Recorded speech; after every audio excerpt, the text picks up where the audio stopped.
Bismillahirrahmanirrahim. Assalamualaikum warahmatullahi wabarakatuh. Alhamdulillahirabbil alamin wassalatu wassalamu ala asyrofil anbiya'i wal mursalin sayyidina Muhammadin wa ala alihi washabihi ajmain. Gimana kabarnya ibu-ibu, bapak-bapak kalian penerima manfaat PKH? Sehat nggih? Sehat. Alhamdulillah sehat. Untuk pertemuan kali ini ya kami akan melanjutkan apa yang sudah disampaikan oleh teman kami, yaitu kita membahas tentang lansia. Materi kita adalah lansia. Sekarang ini kami akan membagi kelompok karena tadi sudah membahas materi dari awal sama teman kami. Sekarang kita akan membagi kelompok. Nanti saya akan membagikan menjadi 3 kelompok sesuai kondisi lansia. Yang pertama adalah kondisi fisik, kemudian yang kedua psikososial, kemudian yang ketiga adalah spiritual. Nah, model kita untuk pembagian kelompok nanti akan saya bacakan nanti dari berhitung saja 1, 2. Nah, itu berarti kelompok 1. Kemudian berhitung 1, 2 berarti itu kelompok 2. 1, 2 berarti itu kelompok 3. Nah, kemudian masing-masing kelompok harus mengingat kemana kelompoknya ya. Baiklah, kita mulai berhitung dari sebelah berhitung 1, 2. Nah, berarti itu kelompok 1 ya. Kemudian 2. Ya. 1, 2. Nah, jadi sudah terbentuk kelompok ya. Jadi sudah dapatnya adalah kondisi fisik. Kemudian kelompok selanjutnya adalah psikososial, kemudian spiritual ya. Baiklah, selanjutnya kita diskusi ya. Silakan berhadapan untuk diskusi bagaimana sesuai dengan materi yang sudah dapat. Yang kelompok 1 membahas tentang fisik, kemudian kelompok 2 membahas tentang psikososial, yang ketiga membahas tentang spiritual. Silakan berhadapan ya. Ya, silakan. Kalau kadu bahasa Sasak kan. Silakan. Sudah cerita tentang kondisi orang tua di rumah. Oke, silakan cerita.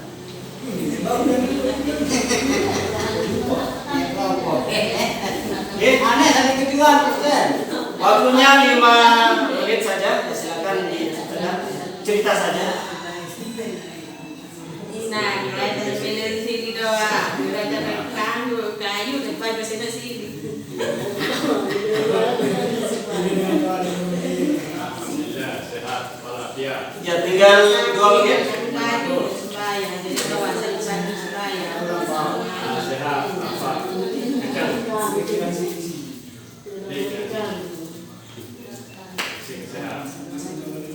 Ya, diskusinya cukup ya. Sudah cukup. Ya, silakan kembali ke tempat semula. Ya, posisi semula. Kemudian silakan presentasikan. Ya, silakan presentasikan apa hasil diskusinya, apa tadi yang dibahas. Coba kelompok 1. Apa saja yang dibahas tadi sama kelompoknya tentang fisik? Keadaan orang tua yang bagaimana nih? Keadaan Kurang sehat. kurang sehat. Fisiknya lemah, kurang. Oh iya. Selanjutnya ada yang ditanyakan ke kelompok 1?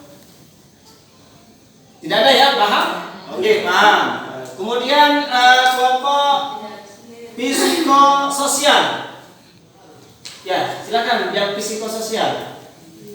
Apa saja yang didiskusikan tadi masalah psikososial? Dengan tawa. Oke, kondisi orang tua yang bagaimana? Masalah? Padu sembahyang, kurang sini. Oh, miliensili.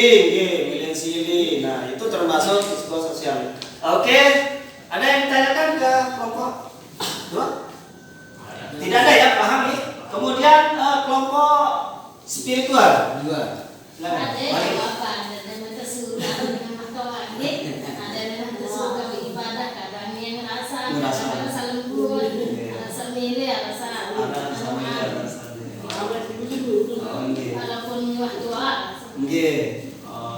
ada yang ditanyakan ke kelompok 3? Tidak ada ya? Baiklah, saya berdiri ya, mohon izin untuk membahasnya. Jadi dari hasil diskusi itu ini yang akan kita bahas ya, tentang kondisi dan permasalahan lanjut usia. Yang pertama adalah fisik atau biologis. Ya, terdiri dari yang pertama adalah perubahan suhu tubuh atau menyebabkan kulit kering atau keriput. Nah, seperti yang disampaikan oleh kelompok 1 tadi, mulai berubah kulitnya. Kemudian gangguan gerakan akibat radang sendi, tulang rapuh. Nah, ini seperti yang dikatakan oleh kelompok tadi. Jadi langkah tegar, langkah seger, karing ngicik-ngicik doang, langkah.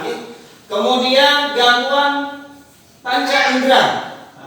Jadi langkah kurang. Barang kadang-kadang cerah keseruan, mengerja oleh juru.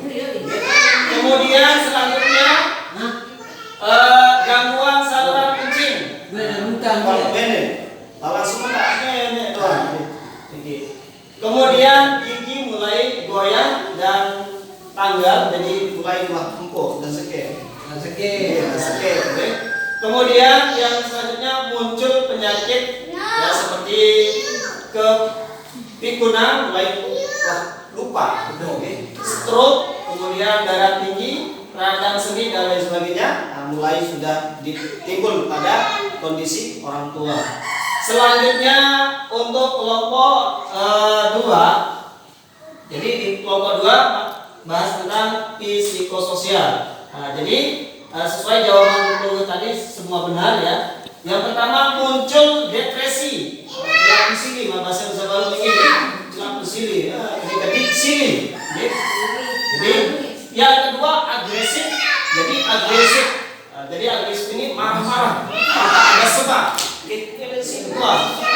Kemudian perubahan sikap dan perilaku. Ya, jadi ada beberapa perubahan perilaku. Yang pertama cenderung diam di rumah, ya. Kemudian seperti di rumah milik subul, komod di dalam. Kemudian yang ketiga murung, melamun, kelapu si pikiran, akhirnya dia stres. Ya. Kemudian berorientasi pada masa lampau. Jadi si ingat si ceritaan bayi, si ceritaan anak, kita permen kita masa lalu. Kita sedih waktu penasi, ya, tidak pernah dapat makan, sulit makan dan lain sebagainya. Pada zaman beliau masih muda. Kemudian hubungan dengan tetangganya kurang baik. Jadi kamu tua, kata melel berhubungan dengan orang banyak. Melel termomot, melel menyendiri. Nah, ini kondisi psikososialnya. Ya. Selanjutnya yang terakhir dari kelompok yang terakhir adalah spiritual atau rohani. Jadi terdiri dari beberapa apa yang sudah disampaikan oleh kelompok 3 tadi sudah betul sekali ya, sesuai dengan di chat ini. Yang pertama jarang beribadah, menjadi tidak sabar, kurang bersyukur, berpikir negatif. Jadi orang tua itu kalau sudah kita lansia, jadi kurang bersyukur. Masih jawab sebuah kopi parah di bawah sebuah kopi baru selesai. Ngopi para di sejarah senang kopi.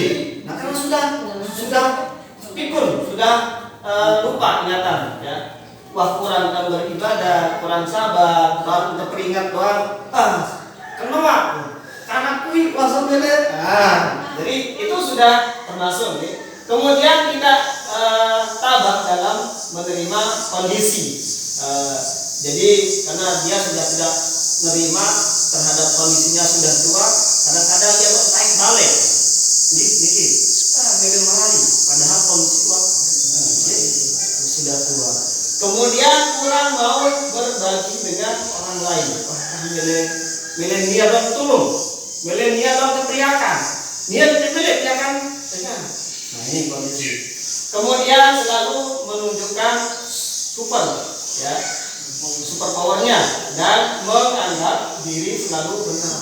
Nah, ini ya lamun nasihat dia tak paling kena.